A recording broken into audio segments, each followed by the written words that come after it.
How to Cold Brew Matcha, your comprehensive guide. Matcha tea makes a delicious creamy hot beverage. But did you know that it tastes just as good as an iced drink?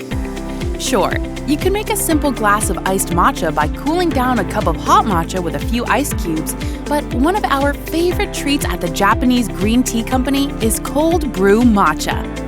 By cold brewing your matcha, you'll create an even richer, smoother, more flavorful experience. Plus, if you're new to matcha and still getting used to its rich, earthy flavor, preparing it in cold water can minimize the bitter taste sometimes found when the tea is prepared in hot water. Even better, matcha made in cold water still contains all the caffeine and the relaxing benefits of L-theanine. What's L-theanine, you might ask? Well, it's the naturally occurring amino acid in matcha that helps to lower blood pressure, increase focus, improve immunity, and reduce both anxiety and stress. Best of all, the cold brewing process is really quite simple. Like cold brew coffee, cold brew matcha is prepared in cold water instead of hot. You don't want to simply add ice to a hot cup of matcha. By brewing matcha with cold water, you get the full flavor and don't have to worry about it getting watered down with dissolved ice cubes. However, there are two major differences between cold brew coffee and cold brew matcha. But don't worry, both help to illustrate why you should definitely give cold brew matcha a try. First, unlike cold brew coffee, you don't need a complicated setup to prepare your cold, refreshing glass of cold brew matcha. No need for elaborate glass drip systems or expensive equipment.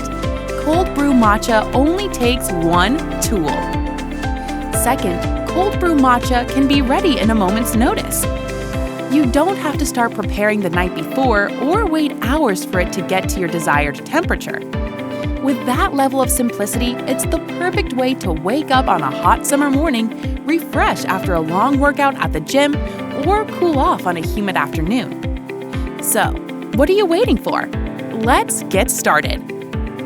First and foremost, you'll need to find a secure container to blend your tea. This is the one tool you need to make cold brew matcha. What you're looking for is something with a tight-fitting lid like a water bottle or even a jar. The key thing you want is a tight seal between the lid and the container, so once it's filled, you don't have to worry about any liquid leaking out no matter how hard you shake it. If you're looking for an upgrade, you could opt for a bottle with a blender ball whisk. You may recognize these as the types of bottles a lot of people use for their protein drinks at the gym. Those drinks often require several scoops of powder that can get lumpy if not mixed well, and the blender ball whisk simply helps to break up those clumps and create an even consistency with less shaking. A blender ball whisk isn't necessary, so try it without one a few times first. Then decide if it's something you want to add to your cold brew matcha preparation. The next thing you'll want to consider when making cold brew matcha is the quality of your powdered matcha. Not all matcha is created equal, so it's good to use something high quality to achieve the best taste and texture. Using high quality matcha, like our matcha premium Japanese powdered green tea, also helps to avoid having to add lots of sweeteners to balance the flavor.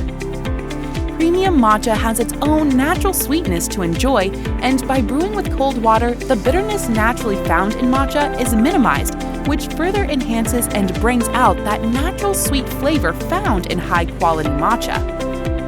When looking for high-quality matcha, try to find tea that was shade-grown in Japan from a reputable source. As long as the company sells premium matcha, ceremonial or culinary-grade tea both work well. Now that you've got your secure container and high-quality matcha powder, you can decide what liquid you'd like to blend with your matcha. Cold water is the traditional option and an excellent choice that will give you the full, unaltered matcha flavor. But if you're new to matcha, or you'd just like to get creative, you have lots of other options. Cold milk adds a rich texture and flavor.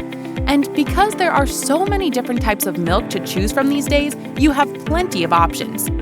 Although you may already have a preferred milk, experiment with different types. You may find a new combination that you like even more, now that you're using it with matcha. Another great cold liquid to blend with your matcha is coconut water. In addition to that refreshing coconut taste, you also get the added benefits of potassium and electrolytes on top of the health benefits of the matcha. For an evening twist, try Kahlua milk or Bailey's Irish cream. Once you've decided what liquid to blend, you're ready to make your glass of cold brew matcha. It couldn't be easier. Simply add 1 teaspoon of matcha powder to your container. Then add 1½ cups of the cold liquid you chose.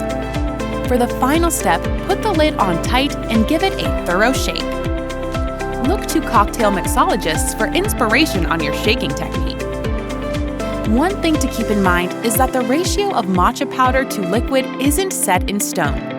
Feel free to adjust the proportions to suit your taste.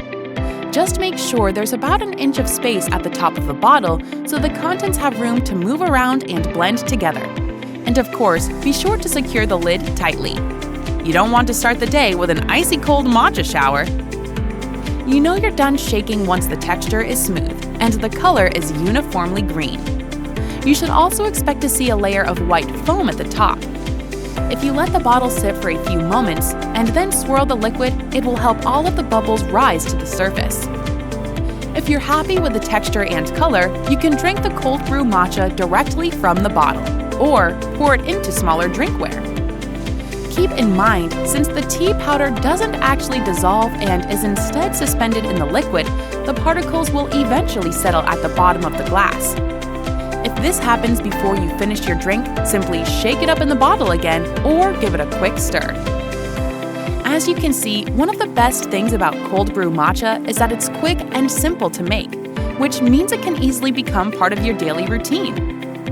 Unlike coffee, matcha doesn't require a filter or a machine to brew, but can be made right in the bottle from which you'll drink.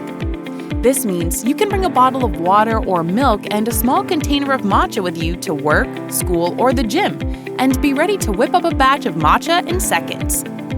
You can also prepare cold brew matcha up to 2 days in advance. Just store the bottle in the refrigerator and it will be ready for you with another quick shake. It's a great choice to drink after a morning workout. This is especially true when blended with electrolyte-filled coconut water. The coconut water helps rehydrate you, and the matcha gives you that added boost and clarity to help start your day. You may have already discovered drinking matcha green tea is a healthy and enjoyable addition to your daily routine, but now you have even more options to explore. Matcha tea isn't just for cold weather and coffee shops. Now you can enjoy it anywhere and in any season. If you enjoyed this video, please like and subscribe. Japanese Green Tea Company, harvested with love in Japan.